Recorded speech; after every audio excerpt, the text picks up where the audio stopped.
Sony made the big reveal for the PS5 yesterday, and gotta tell you, not a bad showing. Welcome to the newest episode of SDW. Super Dario World! It's a me, Dario! Woohoo!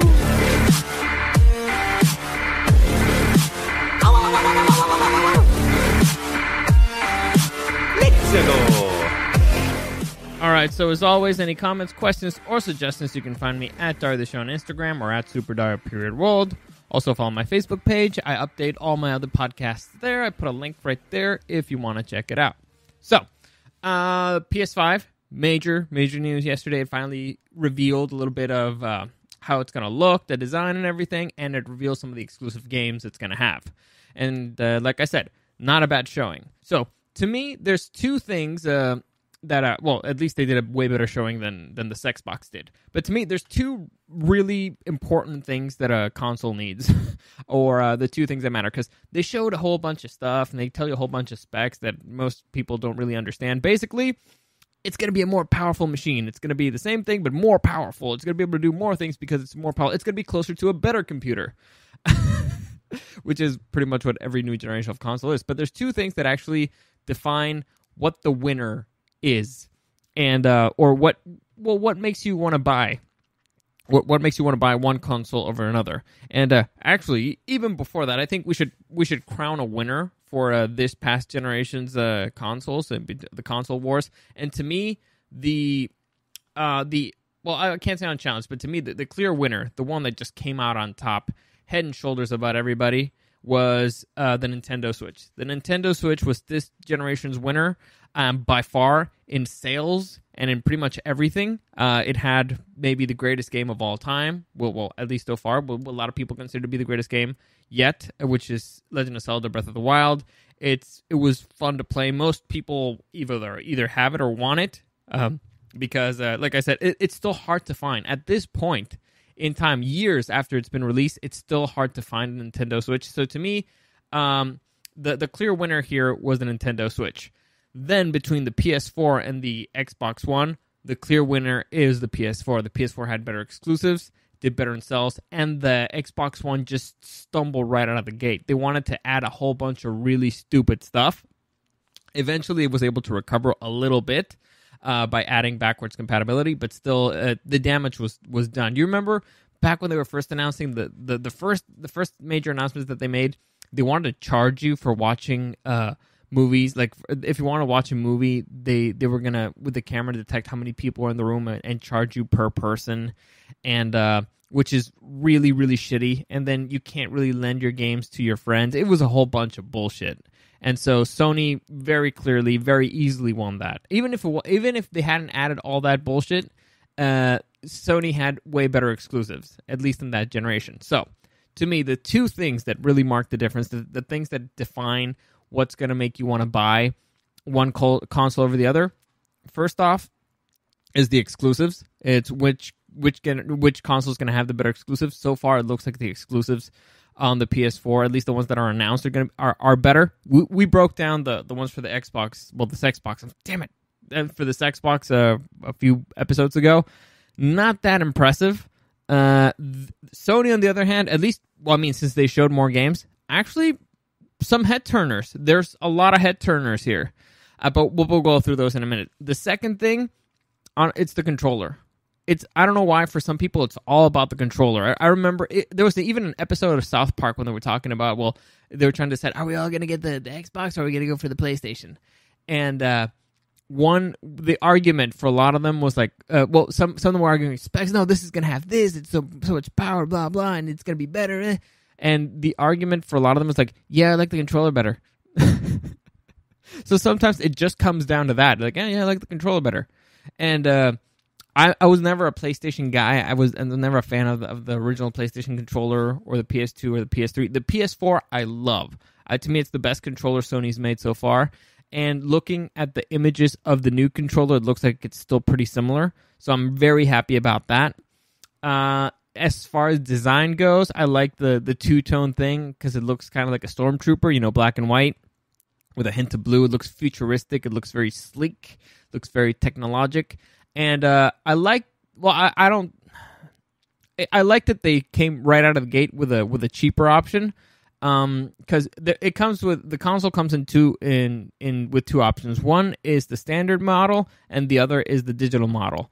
Basically, the only difference is that one actually has a slot for discs or a disc drive. The other one doesn't. So one is going to be purely games that you download. The other one you can actually use discs. The one that I'm going to go for is the one that has discs, because they've confirmed that the PS5 will be backwards compatible with PS4 games. So if I have PS4 games and I have them in disc, I want to be able to play them. So I need for it to actually have a drive.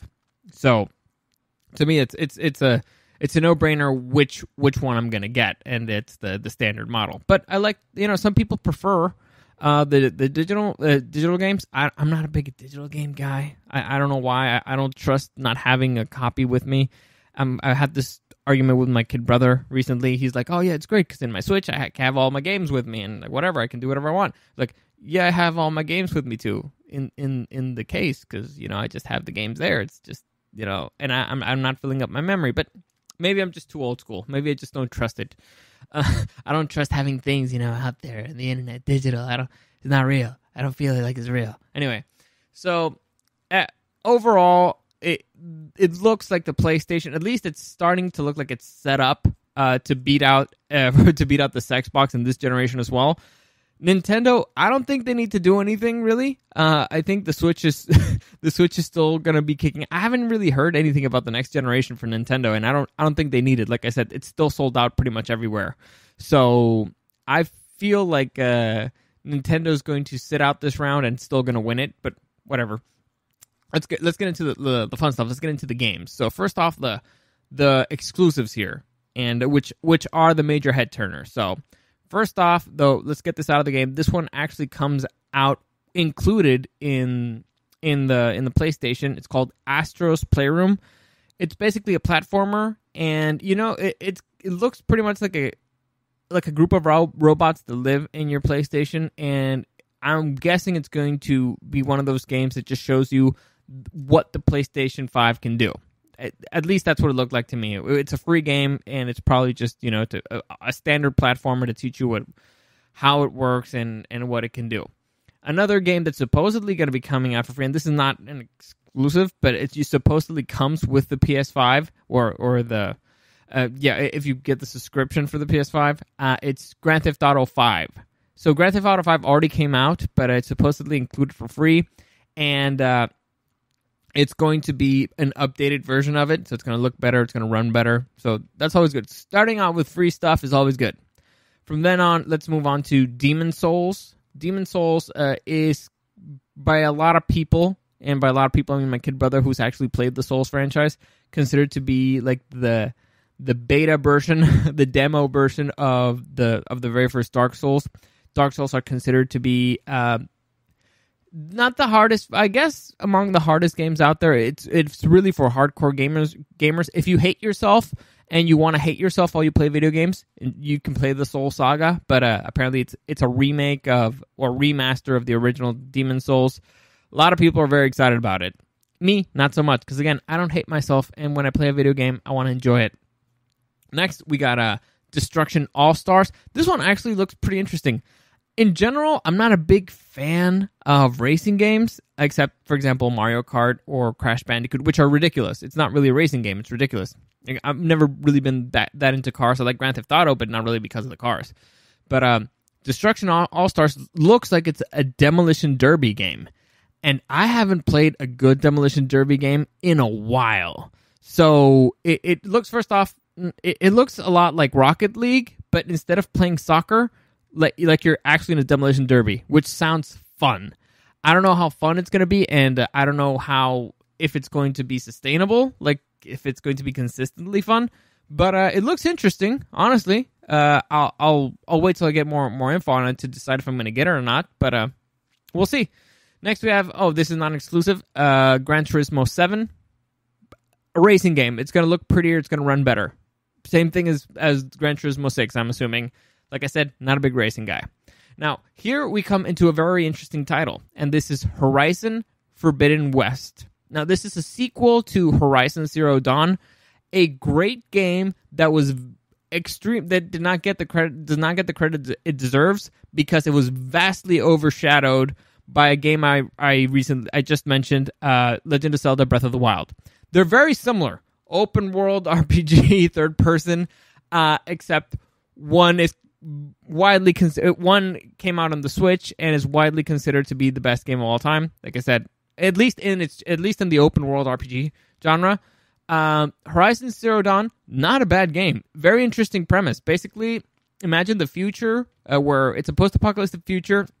Humanity is kind of primitive again. However, there's wildlife that's robotic, and so we need to hunt robots in order to get energy from them. The premise is actually pretty good. I have not finished this game. Why? Because it came out a week before Legend of Zelda Breath of the Wild. So I played it for a few days, and then Legend of Zelda came out, and I kind of just forgot about it. Honestly, it was really sad because it's a good game. It was overshadowed. It was like it was terrible timing for it to come out a week before, and then it just ended up in the dark side of the moon. Man, it sucks. But watching the trailer honestly made me want to go back and finish it because the game was fun. It's a good game. And now that I know there's going to be a sequel, I'm excited for it. Next, we got Ratchet and Clank Rift Apart from the Ratchet and Clank franchise. Let's see, full transparency. I've never played a Ratchet and Clank game, but it looks like a third-person shooter. This one, it looks like they're going to be traveling across dimensions, and in this one, I think they get separated. It looks fun. Like, honestly, in the trailer, they show off all the different worlds that they're going to be traveling through, all the different dimensions. It looks wild. Honestly, it looks pretty interesting. Am I going to get it? Don't know yet. Like I said, I don't know if I need to play. I'll have to look into it, see if I need to know anything before I get into it. Because, like I said, it looks good, but I don't know. I have too many games right now that I need to play, so probably won't get it. But it looks good. Next, we have Returnal. Let me see if I can explain this game. Did you guys ever see Edge of Tomorrow, the Tom Cruise movie?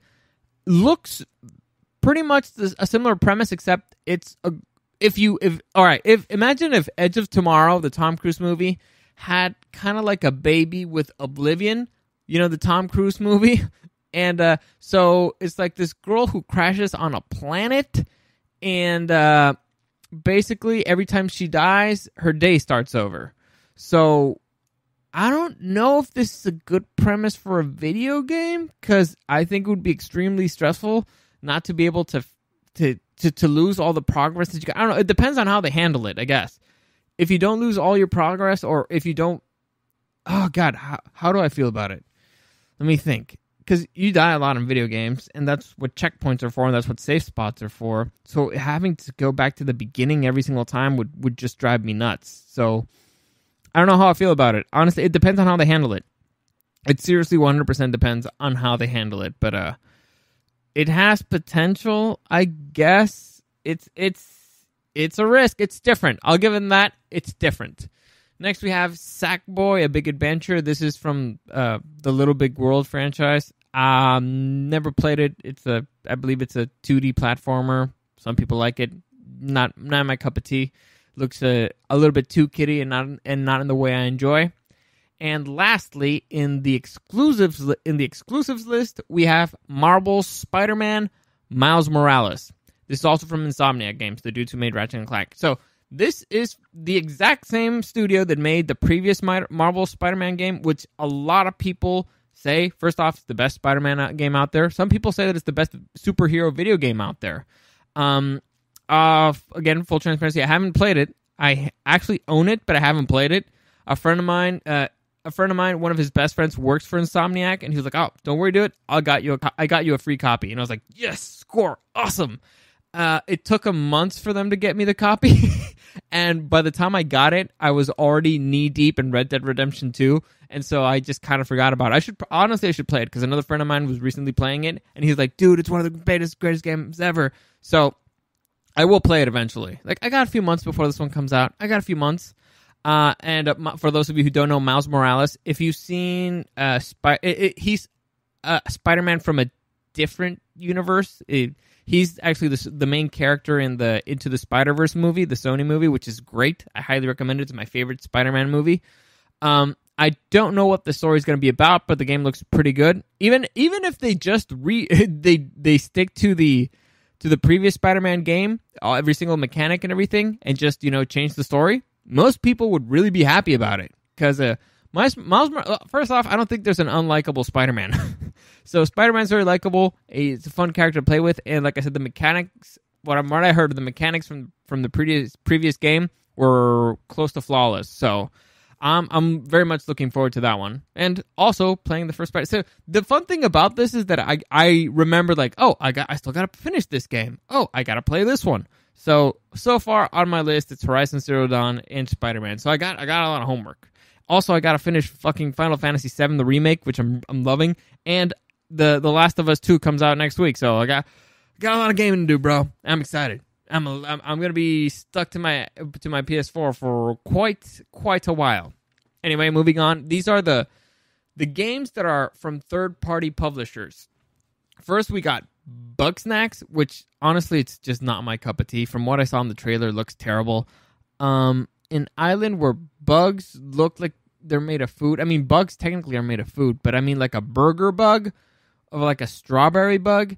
And the island is inhabited by like monsters, but like cuddly monsters. And when you eat one of those things, I don't know. Just you know what? Not my cup of tea at all. Next, we have a game from Bethesda Studios. Bethesda, you might know them as the studio who made Doom. They made the Skyrim, the Elder Scrolls series. Skyrim is probably the most popular title. And they created a game called Deathloop. Very similar to Returnal in the sense that if you die, you restart your day. However, this one looks very different. You're an assassin, and pretty much like a whole city's against you. And you gotta kill like eight people in order for the day to end or something, but at the same time you're being hunted by another assassin. Honestly, it looks very confusing, and it's a very similar issue that I have with the previous one. Like, at least this one looks really good. This is a first-person shooter. It looks very... I like Bethesda, especially their shooter. Like, Doom is an amazing shooter. So if they keep the mechanics similar to Doom, it could be fun. I just... I don't know how this whole restarting from all the way from step one every single time you die is going to go, or if it's going to be consistently fun. That's the issue. It's staying fun at first. Like, okay, it could be enjoyable one or two times, but they got to do something that makes it enjoyable every time. I don't know how they're going to do it. Next, also from Bethesda, we got Ghostwire Tokyo. This one, honestly, I wasn't really sure what I was seeing. The trailer didn't really show you much, but basically, you gotta save Tokyo from like monsters, and you have magic powers, and also first person. So, all right, okay, interesting. Next, another game that looked pretty interesting, and I talked about this one for the Xbox, but we now have a gameplay trailer, and this is Godfall. Basically, from the trailer, it looks kind of like here you wear like godlike armors, and you fight against giant monsters. That's pretty much what I got from the trailer. It looks kind of like if For Honor and it's a third-person game, and it's kind of like if For Honor had a baby with God of War. That's to me, that's what it kind of looked like. So it looked fun, honestly. I'll wait for another gameplay trailer to see if I get it. But so far, let's just say it's a solid maybe, but leaning towards yes. After that, next to that, we have Goodbye Volcano High. Now, this is a story game. It's let me see the exact... There's a specific term here. It's a choice-based narrative game. Because I guess all games have stories. But a choice-based narrative game where you are in the final year of high school for teenage dinosaurs. So you're a teenager in a school for you're a dinosaur and a teenager, and it's your last year of high school. Okay. It looks weird. Usually, I'm all about anything that has to do with dinosaurs, but here are humanoid dinosaurs, and I have issues with humanoid animals in general. I'm not a big fan. Even with Pokemon, I rarely ever keep a humanoid Pokemon. They freak me out. They eke me out. I don't think they're fun. But All right. If you're into narrative choice games, there you go.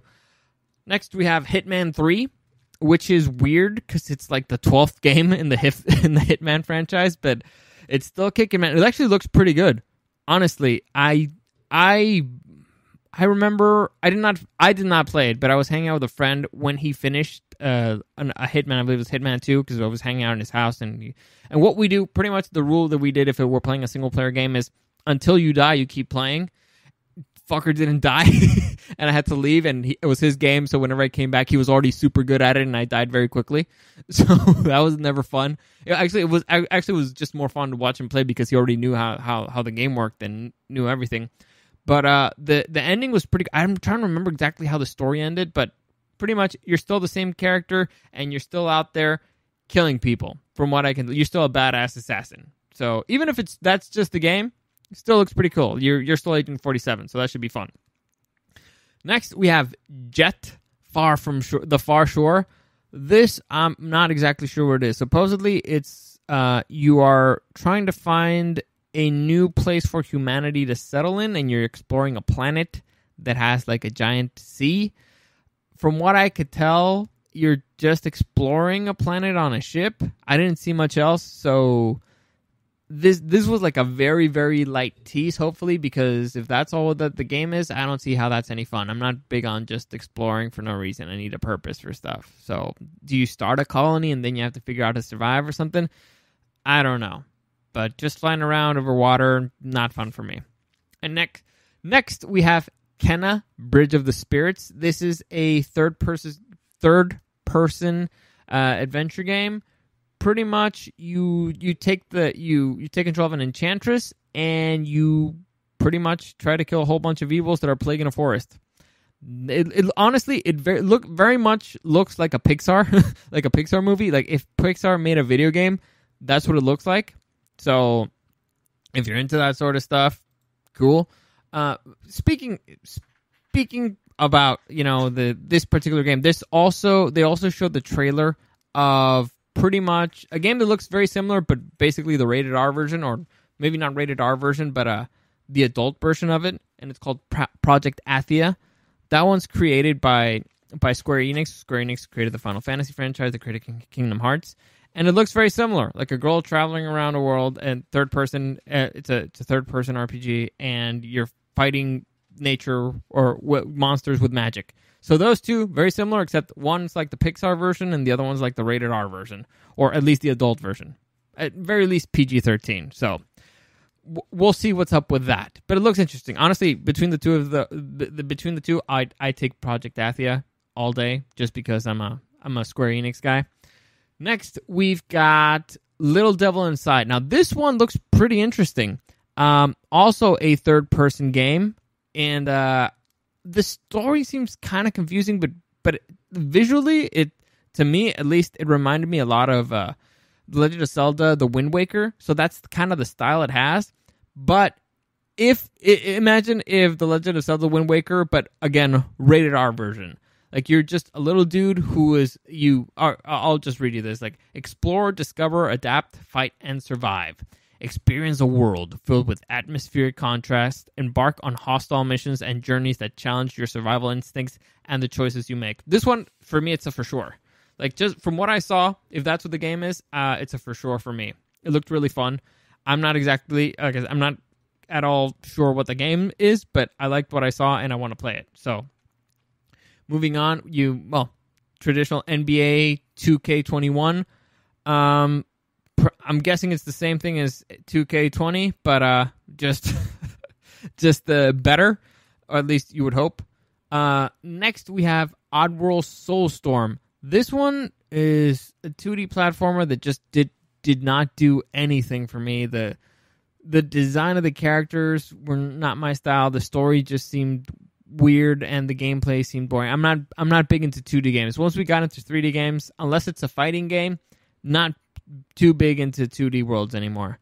So, yeah, sorry, but let's move on. Next, we have Pragmata. Pragmata, actually, I have no idea what the hell it is. It's a Capcom game, but from the trailer, I understood nothing. It looks like a post-apocalyptic world where ghosts kind of live, and it's also looked kind of like Inception because the loss of physics made no fucking sense.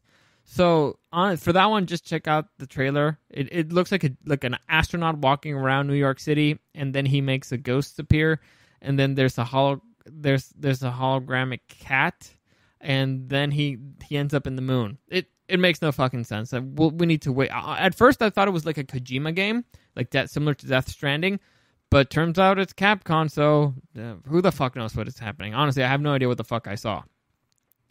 Next, we have Resident Evil Village. This one, according to Eric, is what was the best trailer that he saw. He's a big Resident Evil guy. I'm not a big horror game in general, but I'm not a big Resident Evil guy also. Not a big fan of the franchise. I respect it, just not my cup of tea. But it looks good. First-person horror game. There was a werewolf, which I found which I've always enjoyed. It looks like some classic characters are coming back. Honestly, from what I can see and from what I've heard, it's let me see. The description here is a welcome return to form. So almost everybody's pretty happy with what they saw for that game. So it's exciting.